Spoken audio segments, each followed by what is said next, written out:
Hello and welcome back to Coachify. आज हम discuss करने वाले हैं 20 क्वेश्चंस मैथ्स के, जो कि इंपॉर्टेंट क्वेश्चंस होने वाले हैं। अलग अलग टॉपिक से आप लोगों को क्वेश्चंस बताने वाली हूं मैं। Boards and stream, time and work, SICI, profit and loss, percentage, ratio, ऐसे कुछ अलग अलग टॉपिक से हर एक क्वेश्चन आपको अलग देखने मिलेगा। टोटल 20 क्वेश्चंस आज हम डिस्कस करने वाले हैं। जिस तरह आप लोगों को एग्जामिनेशन में 20 क्वेश्चन मैथ्स को पूछे जाते हैं, उसी पैटर्न को फॉलो करते हुए आज के सेशन आप लोगों के लिए प्रोवाइड किया जा रहा है। ये सेशन आपकी अपकमिंग एग्जामिनेशन जो होने वाली है महाट्रांस को, उसके लिए इंपॉर्टेंट होने वाला है, इसलिए आपको कंप्लीट एंड तक देखना होगा। सो स्टार्ट करते हैं सेशन को। स्टार्ट करने से पहले आप लोगों को रिकमेंड करना चाहती हूँ मैथ्स की मैराथन। अगर आप लोगों के मैथ्स के कॉन्सेप्ट जो है वो बिल्डअप नहीं होंगे, बहुत ही बेसिक्स कॉन्सेप्ट आपको नहीं पता होंगे, कुछ शॉर्ट ट्रिक्स पता नहीं होंगी, फॉर्मूलेज सही तरीके से आपको याद नहीं होंगे, या फिर किस तरह आप लोगों को कहाँ पे कौन सा फार्मूला यूज करना है, ये सारी चीज़ें अगर आपको जानिए तो आपको एक ही सेशन देखना होगा, हमारा मैथ्स की मैराथन।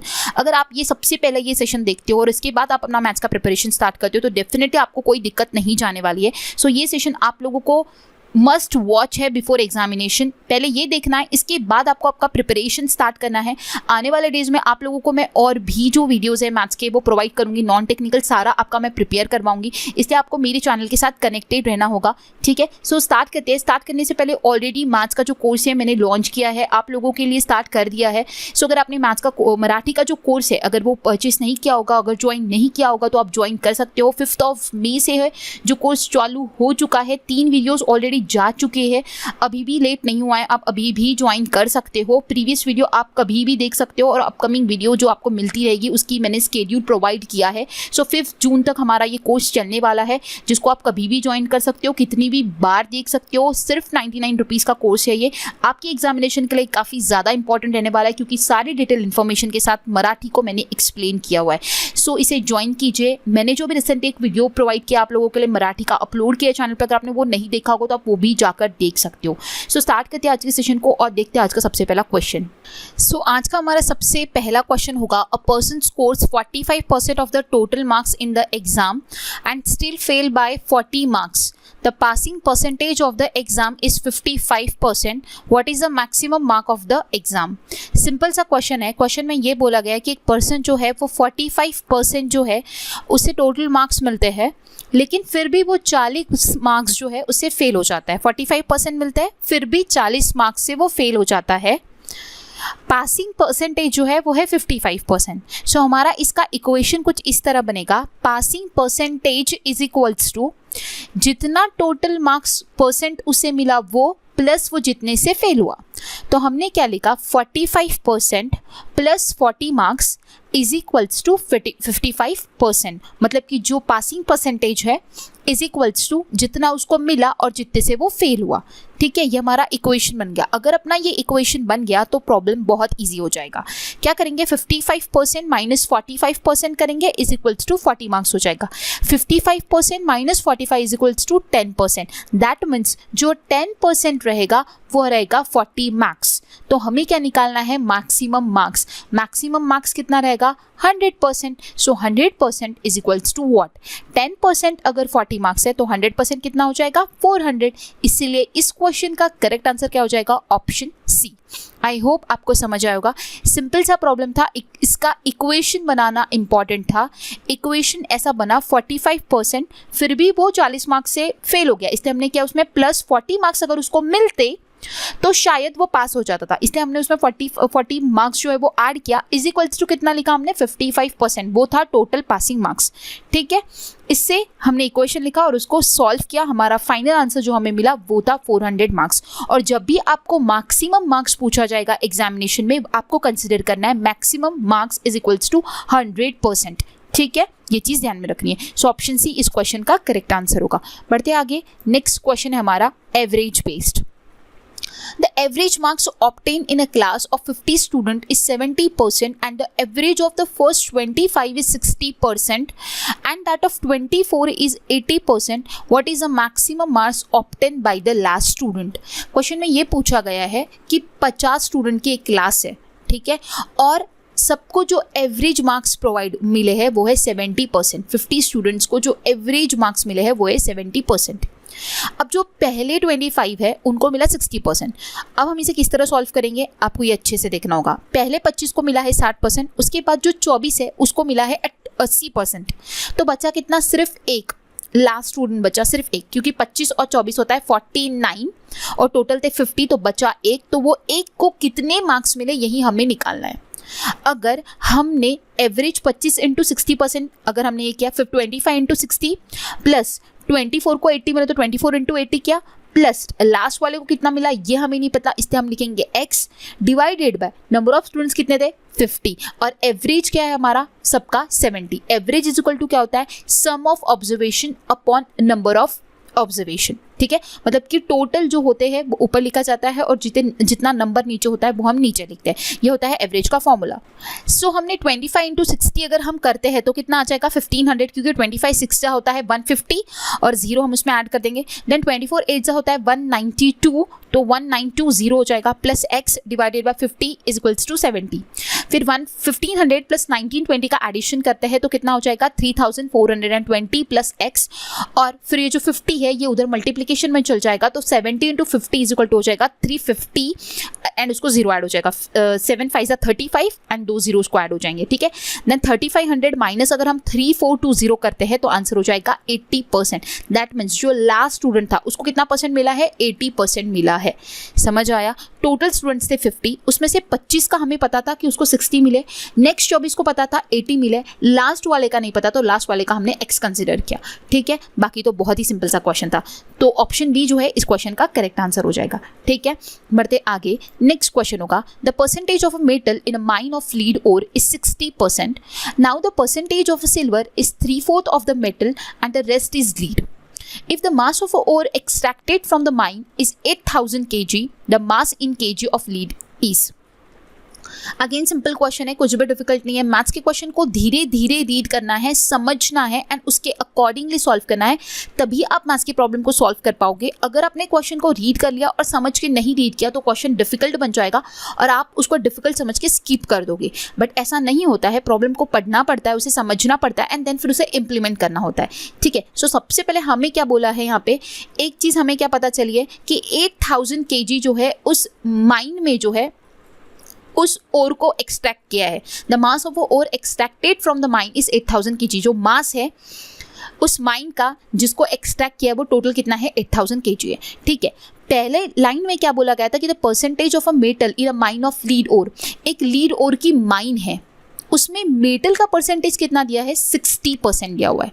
ठीक है, सो माइन में टोटल कितना है 8000 है, तो उसमें का मेटल कितना हो जाएगा 60% है। 8000 का 60% जो है वो मेटल है, तो हमने 8000 का 60% निकाला। 8000 का 10% कितना हो जाएगा गाइज 800 हो जाएगा, तो 60 कितना हो जाएगा इंटू 6 कर देंगे, दैट इज 4800।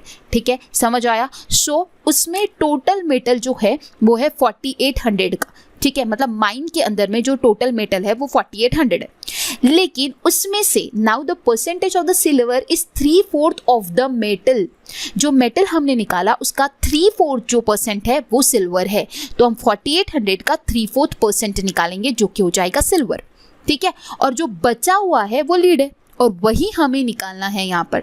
तो सिल्वर कितना हो जाएगा 4800 का 3/4%, 3/4 इंटू 100 करेंगे, आंसर क्या हो जाएगा, हम 4 से 48 को कट करेंगे, 4 12 जा 48 होता है, कट किया एंड 12 3 जा 0 0 विल गेट कैंसिल एंड 12 3 जा 36। दैट मीन्स सिल्वर कितना हो जाएगा 36 kg हो जाएगा।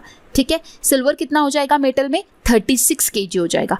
अब अगर मैं मेटल में से जो सिल्वर था अगर वो मैं निकाल दूं तो रेस्ट इज लीड बोला हुआ है, तो 4800 माइनस 36 अगर मैंने निकाल दिया तो 4764 जो हो जाएगा वो हो जाएगा लीड। वही हमें यहाँ पर निकालना था, ऑप्शन ए इस क्वेश्चन का करेक्ट आंसर हो जाएगा। ठीक है, हमें सबसे पहले यहाँ पे 2 चीज़ें गिवन थी।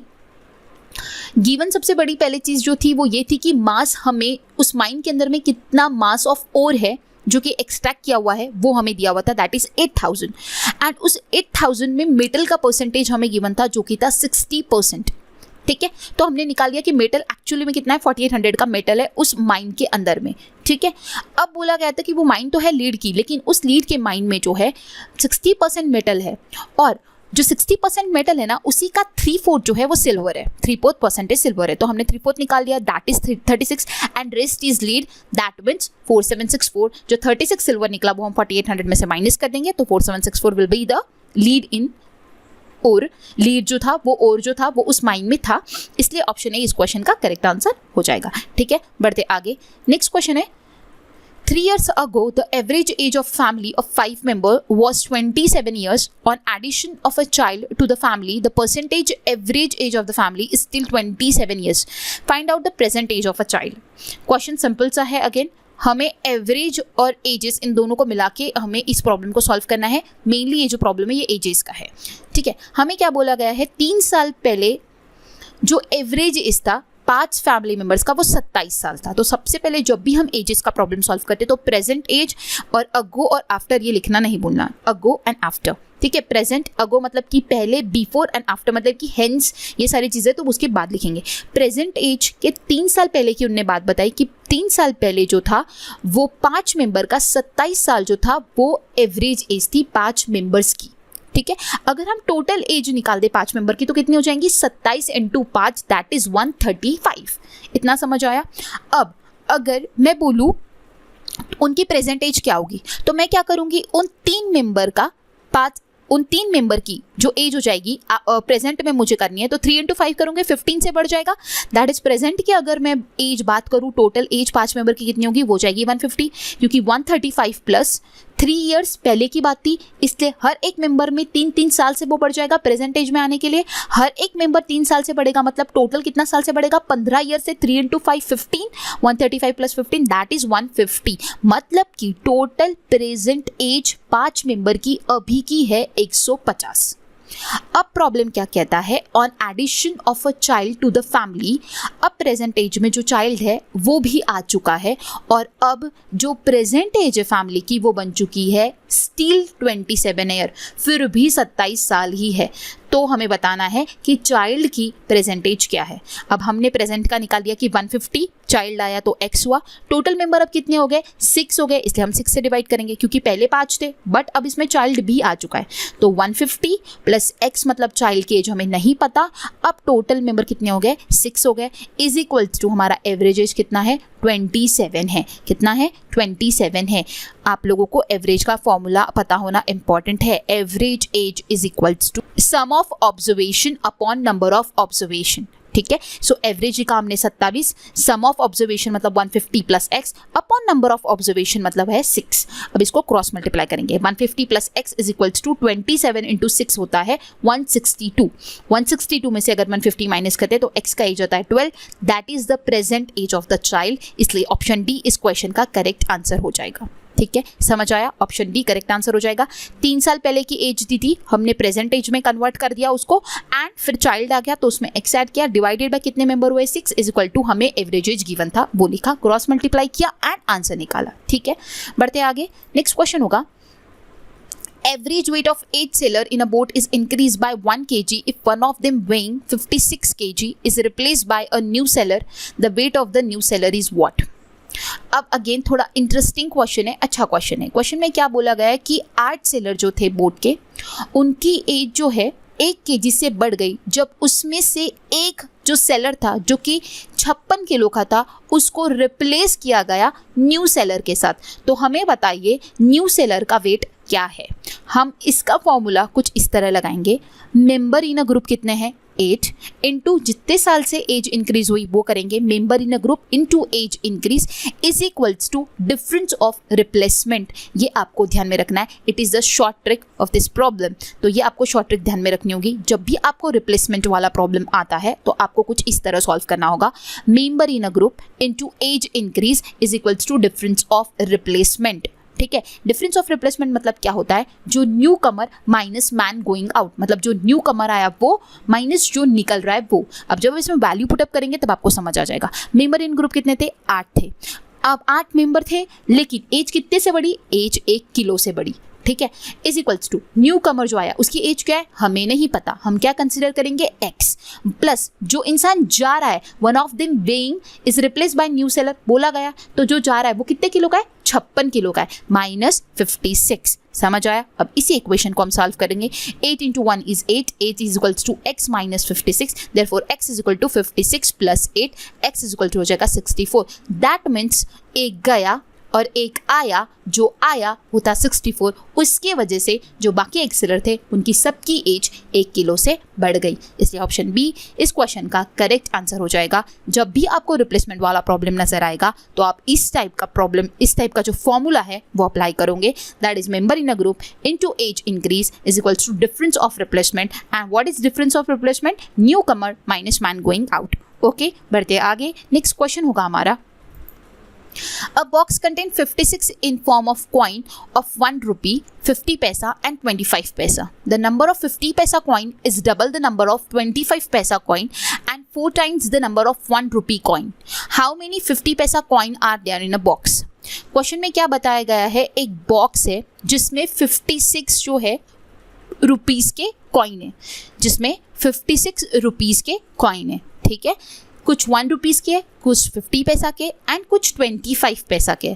ठीक है, अब क्वेश्चन में बोला गया है, कंडीशन दी गई है, जो 50 पैसा के कॉइन्स है वो डबल है 25 पैसा के, एंड उसी तरह 50 पैसा कॉइन जो है वो 4 टाइम्स है 1 रुपीस के कॉइन के, एंड जो है वो 50 पैसा के लिए आया है। मतलब 50 पैसा जो है वो 25 पैसा के डबल है एंड 4 टाइम्स है 1 रुपीस के कॉइन के। सो क्वेश्चन में ये पूछा जा रहा है कि how many 50 paisa coins are there in the box, मतलब कि कितने 50 पैसे के कॉइन है हमारे बॉक्स के अंदर में।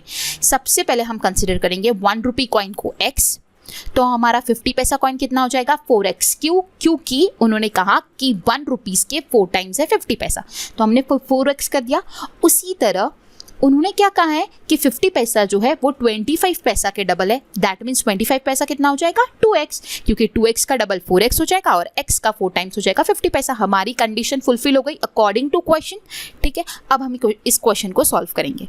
किस तरह? सबसे पहले हम रेशियो बना लेंगे, x is to 4x is to 2x। ठीक है, अब मुझे बताइए 1 रुपीस के नीचे हमको किसी से डिवाइड नहीं करना होगा। ठीक है, लेकिन 50 पैसा कॉइन है तो 50 पैसा कॉइन मतलब क्या होता है 2 होता है, मतलब 1 रुपीज इक्वल टू 2 होता है, इसलिए 4x को हम 2 से डिवाइड करेंगे एंड उसी तरह 2x को हम 4 से डिवाइड करेंगे, क्योंकि 25 पैसा को अगर हम 1 रुपी में कन्वर्ट करते हैं तो हमें 4 कॉइन्स लगते हैं, इसलिए हमने उसको 4 से डिवाइड कर दिया। ठीक है, सो हमारा जो रेशियो फाइनल बनेगा वो बनेगा x कैंसिल हो जाएगा, 2 और 4 का जो है वो एलसीएम निकलेगा 4, अगर हम उसे मल्टीप्लाई करते हैं तो फाइनल जो रेशो आएगा वो आएगा 2:4:1। ठीक है, ये हमारा रेशो निकल के आ गया। अब इसमें से हमारा 50 पैसा क्या रिप्रेजेंट करता है 4 रिप्रेजेंट करता है, और वही हमें निकालना है। तो हम क्या करेंगे 4 डिवाइडेड बाय 2 + 4 + 1 इंटू 56, मतलब 56 में जो है वो 4 का हिस्सा है, बट टोटल कितने हमारे पास 7 है, तो 4/7 इंटू 56 अगर हम करेंगे तो कितना हो जाएगा हमारा 50 पैसा का कॉइन 32 रुपीज़ हो जाएगा। कितना हो जाएगा 32 रुपीज़ हो जाएगा। लेकिन हमें यहाँ पे क्या पूछा है, how many 50 paisa coins are there. हमें रुपीज़ में क्वेश्चन को नहीं पूछा है, हमें कॉइन कितने हैं वो पूछा है, तो ऑब्वियसली उससे डबल रहने वाले हैं, 32 इंटू 2 करना पड़ेगा, क्योंकि 50 पैसा का कॉइन जो है वो अगर हम उसको कैलकुलेट करते हैं 32 रुपीज़ के लिए बनाना है तो हमें ऐसे 64 नंबर ऑफ कॉइन्स रहेंगे, तब हमारे पास 32 रुपीज़ आएंगे, इसलिए हम इसको इंटू 2 कर देंगे। इसलिए इस क्वेश्चन का करेक्ट आंसर क्या हो जाएगा ऑप्शन बी, दैट इज 64। इसमें से 80% स्टूडेंट जो है वो फ्लो में और एक पैनिक सिचुएशन में आंसर 32 ही मार्क करके आएंगे, और आप लोगों को इस टाइप के क्वेश्चन में 2 आंसर दिए होते हैं 32 एंड 64 भी। जो लोग क्वेश्चन को सही तरीके से रीड करेंगे वो इस क्वेश्चन का आंसर 32 नहीं मार्क करेंगे, क्योंकि यहाँ पे नंबर ऑफ कॉइन्स पूछा है ना कि नंबर ऑफ रुपीस पूछा है। ठीक है, तो कॉइन्स पूछा है, इसे 64 इस क्वेश्चन का करेक्ट आंसर हो जाएगा। स्पेशली आपको यहाँ पे नोट बना के रखनी है, जब भी क्वेश्चन पढ़ना है सही तरीके से पढ़ना है, ताकि ऐसे क्वेश्चंस में हम सिले मिस्टेक ना करें, क्योंकि हमें बहुत गलतफहमी होती है, हमने करेक्ट सॉल्व करके आए, हमें ऑप्शन में हमारा आंसर भी मिल जाता है और हमको श्योरिटी रहती है कि हमने तो करेक्ट ही सॉल्व किया, बट जब रिजल्ट आता है तब हमारा पता चलता है कि 0.5 से हमारा सिलेक्शन नहीं है, कौन सी मिस्टेक हुई हमें ये नहीं पता होती है। तो इस टाइप की कुछ आप छोटी छोटी मिस्टेक करके आते हो जिस वजह से हमारा सिलेक्शन नहीं होता है। तो अगर आप चाहते हो तो आपको छोटी छोटी चीज़ों पे ध्यान रखना होगा। ठीक है, बढ़ते आगे। नेक्स्ट क्वेश्चन होगा हमारा, The railway fare of air-conditioned sleeper cars are in the ratio 4:1, and the number of passengers traveled by air-conditioned sleeper and ordinary sleeper classes were in the ratio 3:25. If the total collection was rupees 37,000, how much did air-conditioned sleeper passenger pay? ठीक है, अब question में क्या बोला जा रहा है कि एक फेयर का रेशो दिया हुआ है, एक पैसेंजर का रेशो दिया हुआ है, 2 रेशोज दिए हुए हैं। फेयर मतलब कि पैसे का रेशो कितना दिया हुआ है 4:1, मतलब कि air condition is to sleeper class 4:1 का रेशो दिया हुआ है, एंड उसी तरह जो पैसेंजर ट्रैवल कर रहे हैं air conditioner to ordinary class, उसका रेशो दिया है 3:25, ठीक है। और हमें ये बोला गया है कि टोटल कलेक्शन जो हमें हुआ वो हुआ 37,000 रुपीज़ का, ठीक है। टोटल कलेक्शन जो हमें हुआ वो हुआ 37,000 रुपीज़ का। तो हमें बताइए कि एयर कंडीशन जो जिन्होंने ट्रैवल किया उन्होंने कितना पैसा पे किया होगा। जिन लोगों ने एयर कंडीशनर में ट्रैवल किया होगा उन पैसेंजर्स ने कितना पैसा पे किया होगा। तो पहले क्या है फेयर का रेशो, नीचे क्या दिया हुआ है पैसेंजर का रेशो 4:1/3:25, ठीक है, ये समझ आया। अब टोटल कलेक्शन कितना हुआ है, फेयर मतलब वो पैसा है, तो पैसा क्या है आधा अधूरा, इसलिए हमने उसको 4 × x कर दिया। 4x × 3 कितने पैसेंजर ने ट्रैवल किया, 3 पैसेंजर ने, तो 4x × 3 क्या प्लस ऊपर का जो है फिर से वो क्या दिया हुआ है 1x, दैट इज x हो जाएगा 1x × 25, मतलब समझ आए, वो स्लीपर क्लास की बात की जा रही। 1x × 25 is equal to total collection कितना हुआ 37,000 का हुआ, ठीक है। ये था हमारा इक्वेशन। मैथ्स के प्रॉब्लम जब भी हम सॉल्व करते हैं सबसे पहले इक्वेशन बनाना इंपॉर्टेंट है। एक हमारा जब इक्वेशन बन जाता है ना बस फिर हमारा प्रॉब्लम का आंसर इजीली आ जाता है। क्वेश्चन को पढ़ो, समझो और उसका इक्वेशन बनाओ, बस यही है मैथ्स के प्रॉब्लम सॉल्व करने का ट्रिक। अच्छी तरीके से पढ़ो, उससे समझो और उसका इक्वेशन बना लो, फिर उसे सॉल्व करना तो आप सभी को आता है, ठीक है। सो पहले क्या दिया था फेयर का रेशो, फिर दिया था पैसेंजर का रेशो। फेयर का रेशो मतलब कि पैसे का रेशो वो आधा अधूरा है 4:1, इसलिए हमने उसमें x ऐड किया। 4x × 3 पैसेंजर जो कि एयर कंडीशनर से ट्रैवल कर रहे थे, उसी के बाद x × 25 करेंगे इज इक्वल टू हो जाएगा 37,000। समझ आया। इसको हम सॉल्व करेंगे तो 4x × 3 कितना हो जाएगा 12x + 25x, 12x + 25 is 37x is equal to 37,000। Therefore x का वैल्यू कितना आ जाएगा 1,000 रुपीज़। अब जो एयर कंडीशनर से ट्रैवल करने वाले लोग थे वो कितने थे 4x × 3, समझ आया 4x × 3, 4x फेयर था और कितने थे ट्रैवलर्स 3 थे, तो 4x × 3, इसलिए हम x का वैल्यू 4x × 3 में पुट करेंगे तो 4 × 1000 × 3 दैट इज 12,000 रुपीज़ जो है वो कॉस्ट ऑफ AC पैसेंजर लोगों ने पे किया है, ठीक है। इसलिए ऑप्शन सी इस क्वेश्चन का करेक्ट आंसर हो जाएगा, ठीक है। बढ़ते आगे, नेक्स्ट क्वेश्चन है हमारा A and B enter into a partnership for a year, contribute A contribute 1,500 and B contribute 2,000. After 4 months, they admit C who contribute 2,250. If B withdraw his contribution after 9 months, at the end of the year, they share a profit in the ratio. A और B ये दोनों ने partnership किया है, ठीक है, for a year मतलब कि 1 साल के लिए, ठीक है। ए ने कॉन्ट्रीब्यूट किया 1,500 रुपये, ठीक है।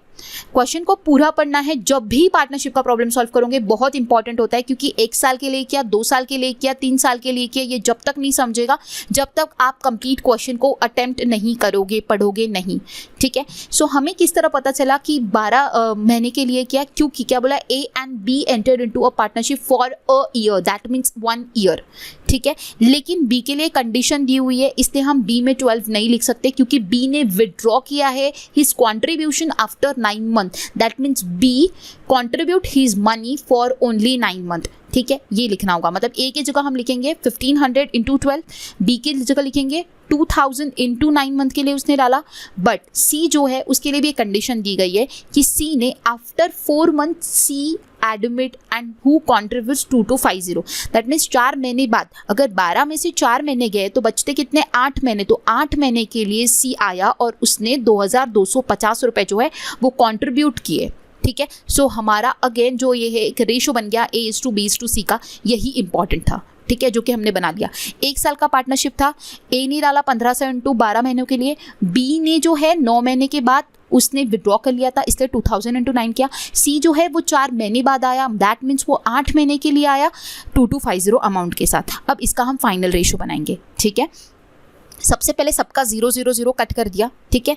आप लोगों के लिए मैंने यहाँ पे इस अच्छी तरीके से ऑलरेडी एक्सप्लेनेशन पहले ही पुट करके रखा है और स्टेप बाय स्टेप आपको बताया ताकि आपको हर एक स्टेप समझ में आए, कुछ भी डायरेक्टली नहीं बताया है in each and every question, ठीक है। सबसे पहले हमने 0,0 कट कर लिया, उसके बाद हमने क्या किया है यहाँ पे 0 कट करने के बाद आप देख सकते हो 150 × 12, 200 × 9 एंड 225 × 8, ठीक है।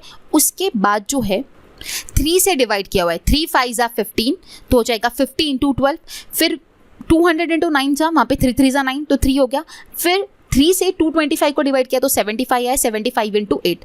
सेकेंड स्टेप में हमने 3 से डिवाइड किया, ठीक है, वो भी मैंने आप लोगों को बताया। उसके बाद की स्टेप में हमने 5 से कट किया है, उसके बाद की स्टेप में हमने 5 से कट किया है, ठीक है, 25 से कट किया है उसके बाद की स्टेप में। 25 2 ज़ा 50 तो 2 इंटू 12 हो जाएगा, 25 8 ज़ा 200 तो 8 इंटू 3 हो जाएगा, एंड 25 3 ज़ा 75 तो 3 इंटू 8 हो जाएगा, ठीक है। तो 12 इंटू 2 24 आ रहा, 80 इंटू 3 24 आ रहा, एंड 8 इंटू 3 अगेन कितना आ रहा है, 24 आ रहा है। दैट मीन्स रेशियो कितना बन रहा है हमारा, 1:1:1।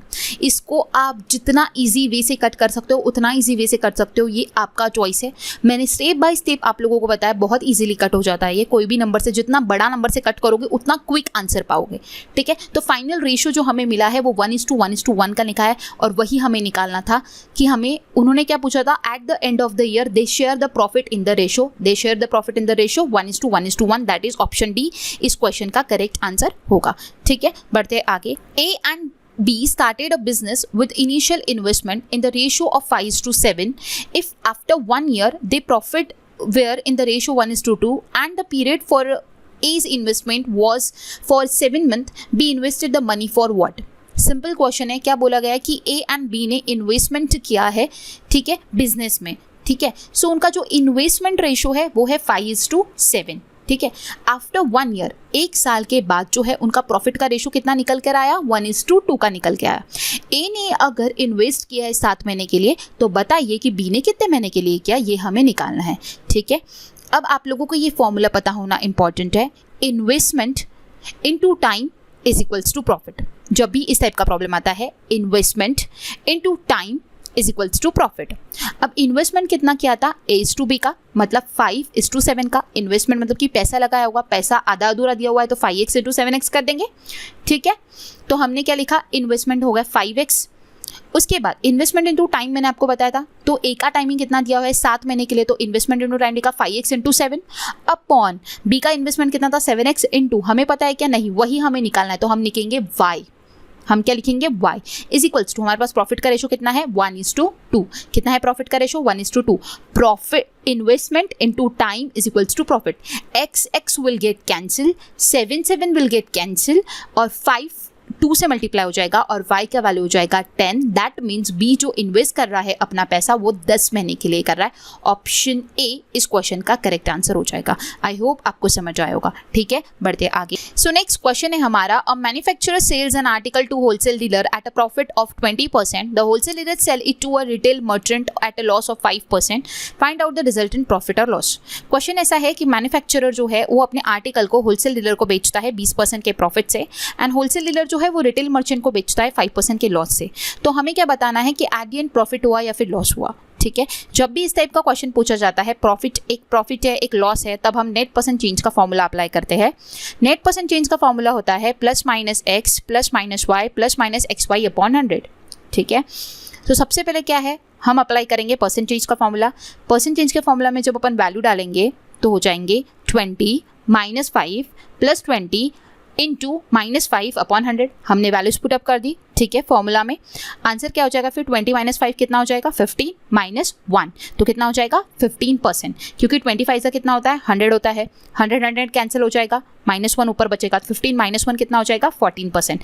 अब 14% जो है वो पॉजिटिव आंसर आया हमारा, निगेटिव आंसर आएगा नहीं। ये इक्वेशन को सॉल्व करते वक्त कभी कभार निगेटिव भी आंसर आता है। जब निगेटिव आंसर आता है तब हम बोलेंगे लॉस, और जब पॉजिटिव आंसर आता है तब बोलेंगे हम प्रॉफिट। दैट मीन्स इस क्वेश्चन का करेक्ट आंसर क्या हो जाएगा, 14% गेन। ऑप्शन बी इस क्वेश्चन का करेक्ट आंसर हो जाएगा, ठीक है। बढ़ते आगे। नेक्स्ट क्वेश्चन है हमारा, a shopkeeper gain 17% after allowing discount of 10% on the mark price of an article. Find its profit percent if the article is sold at a marked price allowing no discount. Question क्या बोल रहा है कि एक shopkeeper जो है उसको 17% का गेन हुआ है जब उसने 10% का डिस्काउंट दिया मार्क प्राइस पे, ठीक है। तो हमें बताना है कि प्रॉफिट परसेंट जो है, जो आर्टिकल उसने सोल्ड किया उस पे उसको कितना परसेंट का प्रॉफिट हुआ है, ठीक है, जब वो कोई भी डिस्काउंट नहीं देता है। जब उसने डिस्काउंट दिया तब उसको 17% का प्रॉफिट हुआ, लेकिन क्वेश्चन ऐसा पूछ रहा है कि अगर वो डिस्काउंट नहीं देता है तो उसको कितना परसेंट का प्रॉफिट होगा। सो अब हम कंसिडर करेंगे let the CP is equal to 100%, always CP consider करना 100%। अब क्या बोला है, 17% का क्या हुआ है, उसको गेन हुआ है, 17% का प्रॉफिट हुआ है, तो उसने बेचा कितने में होगा, 117 में। सेलिंग प्राइस कितना हो जाएगी, 117, ठीक है। अब आपको ये ध्यान में रखना है 117 में अगर उसने बेचा बट उसने उस पर 10% का डिस्काउंट भी लगाया था, दैट मीन्स वो वैल्यू कितनी की हो गई, 90% की वैल्यू हो गई। कितनी परसेंट की हो गई, 90% की हो गई। सो हम निकालेंगे 100% की कितनी, सो 100% की कितनी हो जाएंगी, 100 इंटू 117 अपॉन 90। 0 जो है वो कट हो जाएगा, ठीक है। 9 से हम 117 को डिवाइड करते तो 13 आएगा, आंसर आ जाएगा 130 रुपीज़। समझ आया। MRP जो आ जाएगी वो हो जाएगी 130 रुपये, ठीक है। अब मुझे आप बताइए, अगर 100 रुपये की चीज़ अगर वो 130 में बेचता है विदाउट एनी डिस्काउंट तो उसको कितना प्रॉफिट होगा, 30% का। इसलिए इस क्वेश्चन का करेक्ट आंसर क्या हो जाएगा, ऑप्शन C 30%। समझ आया, सिंपल सा क्वेश्चन था। एक कंडीशन गिवन थी, सेकेंड कंडीशन को फाइंड आउट करना था। बोलता है कि 17% का प्रॉफिट होता है अगर 10% का डिस्काउंट देता है, तो बताइए कितना प्रॉफिट होगा अगर कोई डिस्काउंट नहीं देगा तो हमें MRP निकालना बहुत इंपॉर्टेंट है। यहाँ पे CP को 100% कंसिडर किया है, 17% का प्रॉफिट हुआ, मतलब 117 में बेचा होगा, लेकिन 117 में तो बेचा है लेकिन 10% का डिस्काउंट भी दिया था, दैट मीन्स वो जो वैल्यू थी वो 90% की थी, तो 100% की कितना, 100% की जैसे ही निकल आती है तो हमें पता है कि 100 रुपये की चीज़ थी, 130 रुपये मतलब MRP जो निकली वो 130 निकली, तो मुझे बताइए 100 की 130 में बेचेगा, कोई डिस्काउंट नहीं देगा, तो कितना परसेंट का प्रॉफिट हो जाएगा, 30% का। इसलिए ऑप्शन C करेक्ट हो जाएगा, ठीक है। नेक्स्ट क्वेश्चन है, A can do 1/3 of a work in 5 days. A जो है अपना 1/3 वर्क 5 दिन में कंप्लीट करता है, दैट मीन्स पूरा वर्क कितना दिन में कंप्लीट करेगा, 15 दिन में। इतना समझ आया, 3 5 जा 15। उसके बाद B can do 2/5 of the work in 10 days. अगर B 2/5 ऑफ वर्क 10 दिन में करता है तो होल वर्क कितना टाइम में करेगा, होल वर्क करेगा 25 दिन में। कितना टाइम में करेगा, 25 दिन में करेगा, ठीक है। मतलब A का पूरा दिन का काम निकल गया 15 और B का कितना निकल गया, 25, ठीक है। ये तुमको निकालना आना चाहिए, बहुत ही सिंपल होता है। 1/3 अगर 5 डेज में करता है तो होल वर्क को 1 कंसिडर करना, 1 is equals to what, cross multiply करो, आंसर निकालो, डायरेक्ट भी निकाल सकते हो। 2/5 अगर 10 डेज में करता है तो 1 कितने में करेगा, टोटल 1 मतलब 1 कितने में करेगा, क्रॉस मल्टीप्लाई करो, आ जाएगा 25 डेज। समझ आया, इस वे से मैंने 25 को निकाला है, ठीक है। 2/5 अगर 10 डेज में तो कंप्लीट होल वर्क कितना टाइम में, होल वर्क को 1 कंसिडर कीजिए। 2/5 जो है 10 कंसिडर होता है तो 1 is equals to what, cross multiply करो तो आ जाएगा, ठीक है। तो A का और B का जो होल डे मतलब कंप्लीट वर्क पता चल गया, A 15 दिन काम करता है, B 25 दिन काम करता है। आगे क्वेश्चन क्या बोल रहा है, इन how many days A and B together can do a work. A और B कितने दिन तक काम करेंगे। सो सबसे पहले हमें अब पता चल गया कि A 15 दिन और B 25 दिन करता है। सबसे पहले LCM निकालेंगे जिससे हमें टोटल वर्क पता चलेगा और उसी के बाद हमें पता चल जाएगा कि A और B कितना दिन काम करेंगे, ठीक है। सो हम इसका LCM निकालेंगे 15 और 25 का, जो कि आ जाएगा 75। अब LCM किस तरह निकालना अगर आप लोगों को नहीं आता होगा तो मैंने ये मेथड मैथ्स की मैराथन में बताई है, आप मैथ्स की मैराथन को एक बार गो थ्रू कीजिए। अगर आप लोगों को आपके मैथ्स के कॉन्सेप्ट को बिल्डअप करना है, स्ट्रॉन्ग करना है, बेसिक्स टू एडवांस अगर आप सीखना चाहते हो तो सबसे पहले बेसिक के लिए और जितनी शॉर्ट ट्रिक्स पता करनी है, फॉर्मुलेज पता करने हैं, सारे टॉपिक्स को अपने माइंड में कैप्चर करना है, तो सबसे पहले आपको मैथ्स की मैराथन को देखना होगा, जो कि आपके लिए बहुत ही ज़्यादा बेनिफिशियल रहने वाली है और आपकी एग्जामिनेशन के लिए काफ़ी ज़्यादा इंपॉर्टेंट रहने वाली है, जो आपके छोटे छोटे कॉन्सेप्ट पूरे क्लियर कर देगी, ठीक है। LCM कैसे निकालना है, HCF किस तरह निकालना है, किस तरह सिंप्लीफिकेशन सॉल्व कर रहा है, किस तरह फॉर्मूलेज होते हैं, कहाँ पे कौन सा फॉर्मूला इम्प्लीमेंट किया जाता है, कौन सी टर्म के लिए क्या टर्मिनोलॉजी होती है, सारी छोटी छोटी चीज़ें बताई गई है।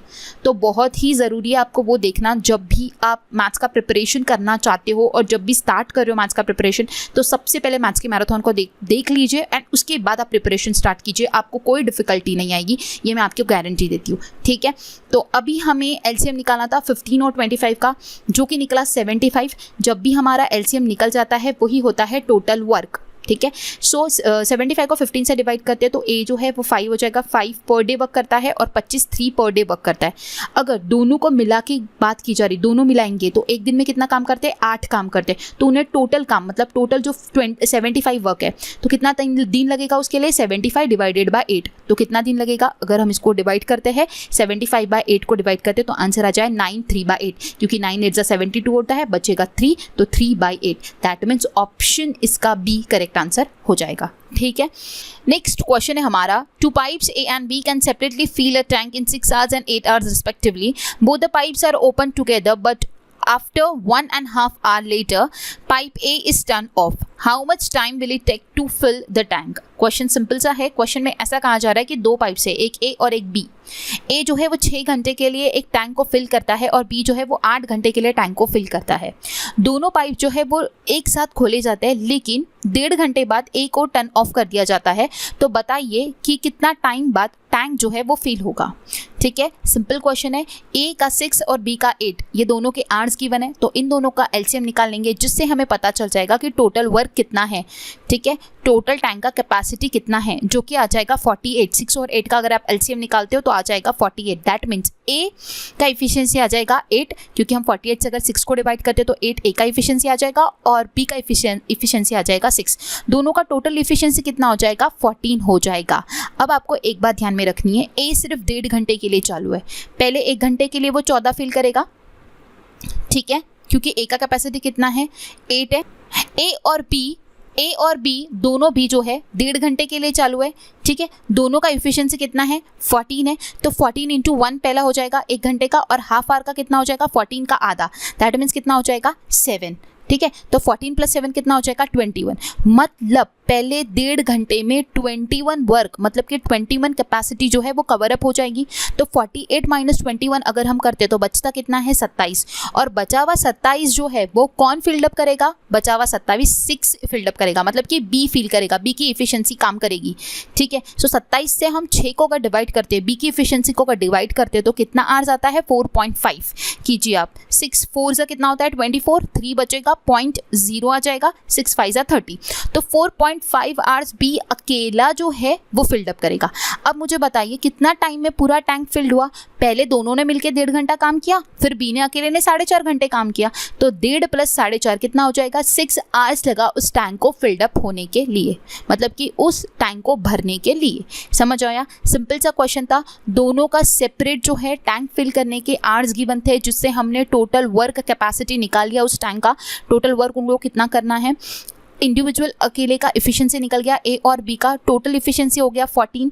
दोनों की इफिशियंसी 1.5 घंटा ही काम करेगी. तो उससे पता चल गया कि 21 जो है वो पानी, 21 जो है वो दोनों मिलके करेंगे वर्क. तो 48 - 21 को माइनस कर देंगे तो बचा कितना है, 27. तो बचा हुआ 27 कौन करेगा, इकलौता B. इसलिए B की इफिशियंसी 27 को डिवाइड करेंगे तो 4.5 आवर जो है वो B इकलौता काम करेगा. दोनों ने मिलकर 1.5 घंटा करा और B ने 4.5 घंटे करा. दैट मीन्स टोटल 6 घंटे में जो है वो टैंक फिल्ड हो जाएगी. सो ऑप्शन B इस क्वेश्चन का करेक्ट आंसर होगा. ओके, बढ़ते आगे. नेक्स्ट क्वेश्चन होगा, a train of a length 100 metre crosses another train of a length 150 metre running on a parallel track in opposite direction in 9 seconds. If the speed of the train having a length of 150 meter is 40 km/h, then what is the speed in km/h of the other train?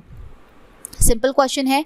Question में ये कहा गया है कि एक train जो है उसकी लेंथ है 100 मीटर, जो कि क्रॉस करती है एक दूसरी ट्रेन को जिसकी लेंथ है 150 मीटर, और ये दोनों पैरेलल ट्रैक में चल रही है लेकिन अपोजिट डायरेक्शन में चल रही है. ठीक है, जब ये दोनों को एक दूसरे को क्रॉस करती है तो 9 सेकंड में एक दूसरे को ये क्रॉस कर लेती है. अब क्वेश्चन में आगे कहा है कि अगर speed of the train having, जिस ट्रेन की स्पीड 150 मीटर है ना, उसकी रफ्तार जो है, उसकी स्पीड जो है वो 40 km/h की है. तो हमें बताइए जो दूसरी ट्रेन है, मतलब कि जो 100 मीटर की ट्रेन है, उसकी स्पीड क्या है, ये हमें निकालना है. सो सिंपल क्वेश्चन है. ये आप लोगों को मैंने केसेस बताए थे ट्रेन का, जब भी मैंने आप लोगों को टॉपिक पढ़ाया था, वो मैंने पढ़ाया आपको मैथ्स की मैराथन में. तो वहाँ पे एक ये केस आता है, वो केस होता है कि when a train crosses another moving train in opposite direction, formula बनता है S1 + S2 = L1 + L2/T. ठीक है, क्या होता है, जब दो ट्रेन एक दूसरे को क्रॉस कर रही है, दैट मीन्स दोनों ट्रेन की स्पीड होगी और दोनों ट्रेन की लेंथ होगी, और कितना टाइम में वो क्रॉस करती वो होता है. इसलिए जब भी अपोजिट डायरेक्शन में वो एक दूसरे को क्रॉस करती है तब स्पीड का एडिशन होगा, बट जब भी वो सेम डायरेक्शन में एक दूसरे को क्रॉस करती है तब उनकी स्पीड का माइनस किया जाएगा. ठीक है, ये मैंने बताया था. बट इस क्वेश्चन में क्या दिया है हमें, अपोजिट डायरेक्शन, इसलिए हम ऐड करेंगे. तो हमारा फॉर्मूला क्या है, S1 + S2 = L1 + L2/T. अब मुझे बताइए S1 हमारे पास है क्या, 100 मीटर की स्पीड है क्या, नहीं, तो वो हमने x लिख ली. ऊपर देखिए जहाँ पे मैंने वैल्यूज पुट अप किए. अब S2 की स्पीड हमें पता है क्या है, 40 km/h. लेकिन हमारे पास बाकी सारे यूनिट्स किस में है, मीटर में है, इसलिए हम किलोमीटर पर आवर को मीटर पर सेकेंड में कन्वर्ट करेंगे। और जब भी किलोमीटर पर आवर को मीटर पर सेकेंड में कन्वर्ट करते हैं हम उसको 5/18 से मल्टीप्लाई करते हैं। लेकिन अगर हमें मीटर पर सेकेंड को किलोमीटर पर आवर में कन्वर्ट करना रहेगा तब हम 18/5 से मल्टीप्लाई करेंगे। ये रूल बहुत ही ज़्यादा इंपॉर्टेंट है और ट्रेन में काफ़ी इंपॉर्टेंट है और काफ़ी बार हम कन्फ्यूज़ हो जाते हैं, इसलिए आपको कोई भी एक ध्यान में रखना है, किलोमीटर पर आवर का जब हम मीटर पर सेकेंड में कन्वर्ट करेंगे तब हम उसे 5/18 से मल्टीप्लाई करेंगे और उसी का अपोजिट करेंगे हम metre per second two kilometre per our. ठीक है, तो हमने क्या किया यहाँ पे, किलोमीटर पर आवर का मीटर पर सेकेंड में किया, इसलिए मैंने 40 को 5/18 से मल्टीप्लाई कर दिया। इज इक्वल्स टू L1 का लेंथ कितना है 100, L2 का मतलब दूसरी ट्रेन का लेंथ कितना है 150 और कितना टाइम में एक दूसरे को क्रॉस करती है 9 सेकेंड में। अब सबके यूनिट सेम हो चुके हैं। ठीक है, अब हम इसको इक्वेट करेंगे। सबसे पहले क्या हो जाएगा, 8 क्रॉस मल्टीप्लाई हो जाएगा 18x plus 40 into 5 upon 18 is equals to 100 plus 150 कितना हो जाएगा 250 अपॉन 9। 9 1 ज़ा 9, 9 2 ज़ा 18। ठीक है, अब 18x plus 40 into 5 is 200 is equals to 250 into 2 हो जाएगा that is 500। 18x is equal to 500 minus 200 that is 300। x is equals to क्या हो जाएगा 300/18। अब x का वैल्यू तो आ गया, लेकिन हमें क्वेश्चन में क्या पूछा है, what is the speed in kilometre per hour, not in metre per second. हमने क्वेश्चन को पूरा मीटर पर सेकेंड में कन्वर्ट किया था क्योंकि वही इजी वे था प्रॉब्लम को सॉल्व करने का, बट फाइनल आंसर जो स्पीड का मांग रहा है वो किलोमीटर पर आवर में मांग रहा है। हमारे पास x की वैल्यू आ चुकी है जो कि है 300/18। अब हमको इसको किलोमीटर पर आवर पे कन्वर्ट करना है। जब भी मीटर पर सेकेंड से हम किलोमीटर पर आवर पे कन्वर्ट करते हैं तब उसे हम 18/5 से मल्टीप्लाई करते हैं, जो कि हमने किया। तो 18 विल गेट कैंसिल एंड 560 जा होता है 300, 5 6 ज़ा 30 एंड 5 0 ज़ा 0। That means x is equals to 60 kilometre per hour ये स्पीड हो जाएगी अनादर ट्रेन की। ठीक है, सो ऑप्शन डी जो है इस क्वेश्चन का करेक्ट आंसर हो जाएगा। आई होप आपको कंप्लीट समझ आया होगा। बढ़ते आगे, नेक्स्ट क्वेश्चन है, a 280 metre long train moving with the average speed of 108 kilometre per hour crosses a platform in 12 second. A man crosses the same platform in 10 second, what is the speed of the man. Question में ये बोला जा रहा है कि 280 metre एक long train जो है, जो कि एक 108 किलोमीटर पर आवर की स्पीड से क्रॉस कर रही है एक प्लेटफॉर्म को 12 सेकेंड में। तो बताइए, तो हमें ये बोला है कि एक मैन जो है वो क्रॉस करता है उसी सेम प्लेटफॉर्म को 10 सेकेंड में। तो हमें बताना है कि उस मैन की स्पीड क्या है।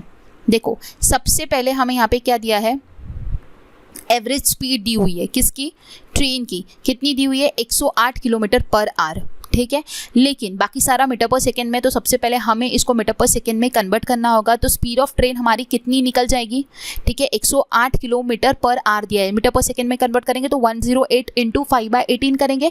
अभी बताया आपको किलोमीटर पर आवर से मीटर पर सेकेंड करना है तो 5/18 से मल्टीप्लाई करना है। 18 6 ज़ा होता है 108, 6 5 ज़ा 30 होता है। तो हमारा स्पीड ऑफ द ट्रेन कितना हो जाएगा 30 मीटर पर सेकेंड। समझ आया। अब फॉर्मूला हमारा ऐसा बनता है, मैंने आप लोगों को केस बताती हूँ कि when a moving train crosses a platform, bridge, tunnel and building, नीचे दिया हुआ है आप देख सकते हो, तब फॉर्मूला बनता है S is equals to L1 plus L2 upon T। Speed सिर्फ और सिर्फ ट्रेन की रहेगी यहाँ पे, बट जब वो क्रॉस करती है प्लेटफॉर्म को कोई स्पीड नहीं होती है, ब्रिज को कोई स्पीड नहीं होती है, टनल को कोई स्पीड नहीं होती है एंड बिल्डिंग की भी कोई स्पीड नहीं होती है। Building, tunnel, bridge and platform इन सभी को सिर्फ और सिर्फ लेंथ होती है। इसलिए फॉर्मूला बनता है speed of train is equals to length of the train plus length of the bridge, tunnel जो भी होता है वो अपॉन T, कितना टाइम वो क्रॉस करता है वो टाइमिंग। ठीक है, सो अब उसी में हम फॉर्मूले में वैल्यूज पुटअप करेंगे। हमारा 30 जो है वो स्पीड निकल चुका है। 30 इज इक्वल्स टू, हमें स्पीड ऑफ द मैन हमें क्या निकालना है यहाँ पे, हमें निकालना है, हमें एक लेंथ नहीं दी हुई है, मतलब हमें ट्रेन की लेंथ दी हुई है लेकिन प्लेटफॉर्म की लेंथ हमें दी है क्या, नहीं दी हुई है। तो प्लेटफॉर्म की लेंथ हम x कंसिडर करेंगे, x प्लस 280 अपॉन 12, क्योंकि प्लेटफॉर्म 12 सेकेंड में क्रॉस कर रहा है और ट्रेन की हमें जो लेंथ है वो दी हुई है तो वो हो जाएगी 280। तो हमने क्रॉस मल्टीप्लाई किया, 12 3 सा कितना हो जाएगा 36, 360 is equal to x plus 280। तो हमें लेंथ ऑफ द प्लेटफॉर्म मिल गया 80 मीटर। कितना मिल गया हमें 80 मीटर जो है वो लेंथ ऑफ द प्लेटफॉर्म है। अब हमें क्या निकालना है, what is the speed of the man. So length of the platform अगर निकल जाता है और हमें क्या बोला है कि वो जो मैन है वो क्रॉस करता है प्लेटफॉर्म को 10 सेकेंड्स में, दैट मीन्स स्पीड कितनी हो जाएगी, speed is equal to distance upon time. Platform के डिस्टेंस कितना है 80 मीटर का है, अपॉन वो कितने सेकंड में क्रॉस करता है, वो 10 सेकंड में क्रॉस करता है। दैट मीन्स वो मैन की उसको स्पीड हो जाएगी उस मैन की 8 मीटर पर सेकेंड, मतलब 8 मीटर पर सेकेंड में जो है वो उस प्लेटफॉर्म को क्रॉस करता है 80/10। That means 8 metre per second. Option B इस क्वेश्चन का करेक्ट आंसर हो जाएगा। क्वेश्चन ऐसा था कि हमें एक ट्रेन का जो है लेंथ दिया हुआ था, हमें जिस स्पीड से वो ट्रेन प्लेटफॉर्म को क्रॉस करती है वो भी दिया हुआ था, कितने स्पीड से करती है 108 किलोमीटर पर आवर, ठीक है। और हमें बताया था कि वो 12 सेकेंड में क्रॉस कर देती है, लेकिन हमें प्लेटफॉर्म की लेंथ नहीं पता थी, ठीक है। सो प्लेटफॉर्म की लेंथ निकालना इंपॉर्टेंट था, क्योंकि आगे क्वेश्चन में ऐसा बोला गया था कि मैन जो है वो प्लेटफॉर्म को क्रॉस करता है 10 सेकेंड में, तो मैन की स्पीड बताइए। तो जब तक हमें प्लेटफॉर्म का लेंथ नहीं पता रहेगा तो हम किस तरह स्पीड निकालेंगे, इसलिए हमने ये फॉर्मूला से जो है लेंथ ऑफ द प्लेटफॉर्म निकाल लिया। लेंथ ऑफ द प्लेटफॉर्म जैसे हमें पता चला और मैन का हमें पता था कि टाइमिंग कितना टाइम लेता है, वो 10 सेकेंड लेता है। सो 80 मीटर को अगर 10 सेकेंड लेता है तो that means 8 metre per second उसकी स्पीड रहेगी। सो ऑप्शन बी इस क्वेश्चन का करेक्ट आंसर हो जाएगा, ठीक है। बढ़ते हैं आगे। नेक्स्ट क्वेश्चन है हमारा, a boatman can row 48 kilometre downstream in 4 hours if the speed of the current is 5 kilometre per our, then find in what time will he be able to cover 8 kilometre per hour up. So question ऐसा है कि एक boatman जो है वो रो कर रहा है डाउन स्ट्रीम में 48 किलोमीटर को 4 घंटे में, ठीक है। अब आप लोगों को बोट्स एंड स्ट्रीम जब भी सॉल्व करना है तो बेसिक जो रूल्स है वो पता होना इंपॉर्टेंट है कि स्पीड ऑफ बोट को हम x कंसिडर करते हैं, स्पीड ऑफ करंट को हम y कंसिडर करते हैं, then speed of boat in downstream को u बोला जाता है जिसका फॉर्मूला होता है x plus Y, speed of upstream जो कि v होता है जिसका फॉर्मूला होता है x minus Y, speed of boat in still water मतलब शांत पानी में जो बोट की स्पीड होती है उसको x कंसिडर किया जाता है जिसका फॉर्मूला आता है u plus V upon 2, and speed of boat in current water y is equals to u minus V upon 2। अगर ये फॉर्मूलाज पता है तो डेफिनेटली आप बोट्स एंड स्ट्रीम का कोई भी प्रॉब्लम सॉल्व कर सकते हो, ठीक है। और ये सारी चीज़ें आपको पता होनी इंपॉर्टेंट है। सबसे पहला हमारा पॉइंट है कि एक बोटमैन जो है रो कर रहा है डाउन स्ट्रीम में 48 किलोमीटर का डिस्टेंस 4 घंटे में, तो उसकी स्पीड कितनी हो जाएगी, u कितना हो जाएगा, speed of boat in downstream u is equals to हो जाएगा 48 डिवाइडेड बाय 4, ठीक है। डिस्टेंस अपॉन अपन टाइम करेंगे तो कितना आ जाएगा, स्पीड 12 किलोमीटर पर आवर का आ जाएगा, ठीक है। उसके बाद स्पीड ऑफ करंट दिया हुआ है, स्पीड ऑफ करंट के किससे अपन डिनोट करते हैं, y से डिनोट करते हैं, तो y कितना दिया हमें 5 किलोमीटर पर आवर y दिया हुआ है। अब हमें आगे ये कहा है कि हमें पता करना है कितना टाइम में वो 8 किलोमीटर पर आवर अपस्ट्रीम को कवर करता है। अपस्ट्रीम मतलब कितना है v इज इक्वल्स टू, हमें डिस्टेंस दिया हुआ है 8 किलोमीटर पर आवर, लेकिन हमें टाइम निकालना है, v is equal to distance upon time, तो v इज इक्वल्स टू कितना हो जाएगा 8 अपॉन t, और t मतलब वही हमें निकालना है।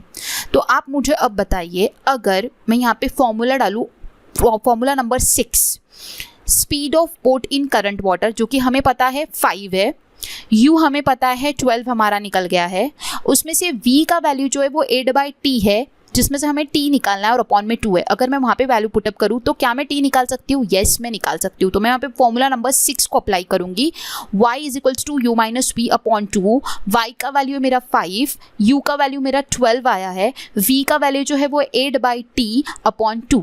अब इसको हम करेंगे इवैल्यूएट, 5 2s 10 हो जाएगा, फिर उसके बाद t से क्रॉस मल्टीप्लाई करेंगे तो आएगा 12t माइनस 8 अपॉन t, ठीक है। अगर आप इसे क्रॉस मल्टीप्लाई करते हो तो आपका आंसर इस तरह आएगा, 10t is equals to 12t minus 8, 12t minus 10t हो जाएगा 2t इज इक्वल्स टू 8, तो t इज इक्वल्स टू कितना आ जाएगा 4 आवर्स जो लगेगा उसको 8 किलोमीटर अपस्ट्रीम को कवर करने के लिए। समझ आया? इसलिए मैंने आपको पहले ही कहा कि आपको अगर ये बेसिक फीचर्स पता हो गए, मतलब बेसिक किस तरह बोट्स एंड स्ट्रीम के क्वेश्चन की टर्मिनोलॉजी को समझना है, अगर आपको समझ में आएगा और उसके फॉर्मूलेज अगर आपको पता है तो बोट्स एंड स्ट्रीम बहुत ईजी टॉपिक है, कुछ भी डिफिकल्ट नहीं है, ठीक है। सो ये सिंपल सा क्वेश्चन था।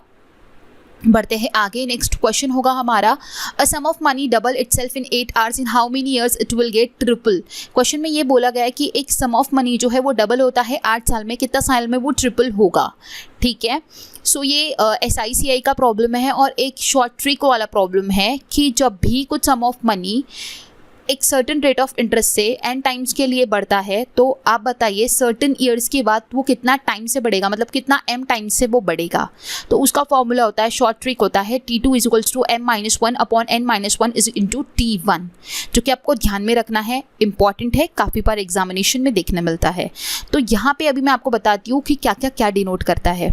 देखिए आप n जो होता है वो है कितना है, डबल बोला गया है, sum of money doubles, n क्या हो जाएगा 2 हो जाएगा, देन T1 क्या हो जाएगा 8 हो जाएगा, मतलब कि पहले का टाइम कितना टाइम में वो डबल होता है 8 साल में, तो T1 हो गया 8। उसके बाद M क्या होता है कि जो पूछा जा रहा है कि कितने साल में वो अगला ट्रिपल होगा, ठीक है, तो M क्या हो गया 3 हो गया। अब हम अप्लाई करेंगे और T2 हमें निकालना है, T2 मतलब कि टाइम, सेकेंड टाइम हमें निकालना है कितना टाइम में वो ट्रिपल होगा, तो T2 इज इक्वल्स टू हो जाएगा m मतलब 3 माइनस 1 और नीचे है n minus 1 that is 2 minus 1 into t1 मतलब कि पहले का टाइम कितना दिया है 8 साल, तो 3 minus 1 is 2 and 2 minus 1 is 1, तो दैट मीन्स कितना हो जाएगा 2/1 is 2, 2 into 8 that is 16 years. मतलब कि एक सम ऑफ मनी डबल होता है 8 साल में, ट्रिपल होगा वो 16 साल में। ऑप्शन ए इसका करेक्ट आंसर हो जाएगा।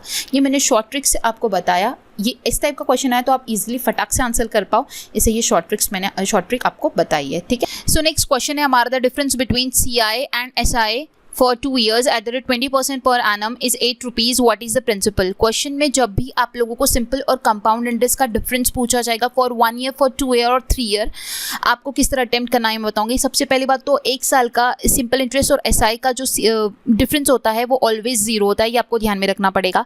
बट जब भी 2 या 3 साल का आपको पूछा जाएगा तो आप ये फॉर्मूलाज 2 अप्लाई करोगे। सबसे पहले यहाँ पे अभी 2 साल का पूछा गया तो फॉर्मूला हो जाएगा CI minus SI is equals to P into R/100 का whole square.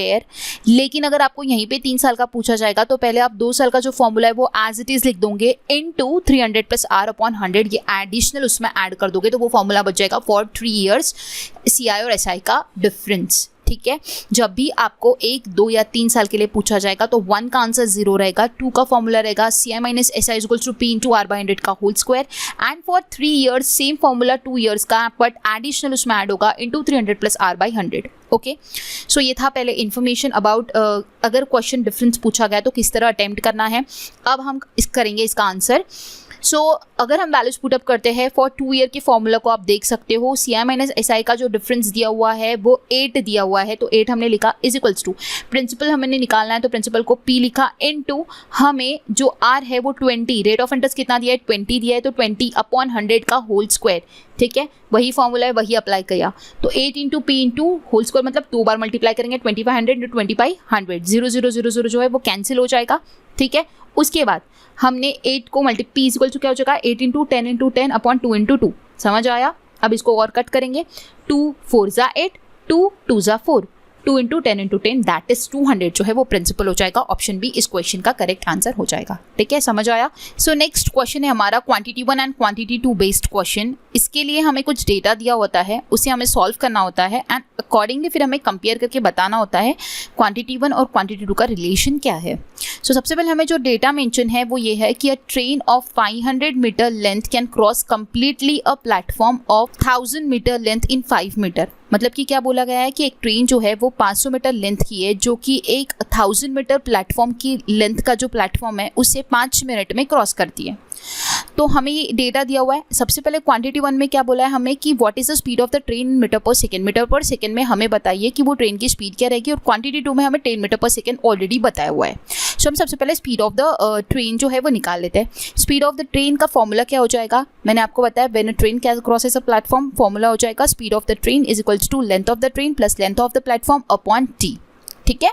So speed of the train is equals to क्या हो जाएगा 500 प्लस 1000 डिवाइडेड बाय 5 मिनट दिया हुआ है, लेकिन हमें मीटर पर सेकेंड में चाहिए तो मिनट को अगर हम सेकेंड में कन्वर्ट करते तो हमें इंटू 60 करना होगा, ठीक है। सो हमारा हो जाएगा 1500 अपॉन 5 इंटू 60 कितना हो जाएगा 300। 1500 डिवाइड बाय 300 कितना हो जाएगा हमारा आंसर 5 मीटर पर सेकेंड।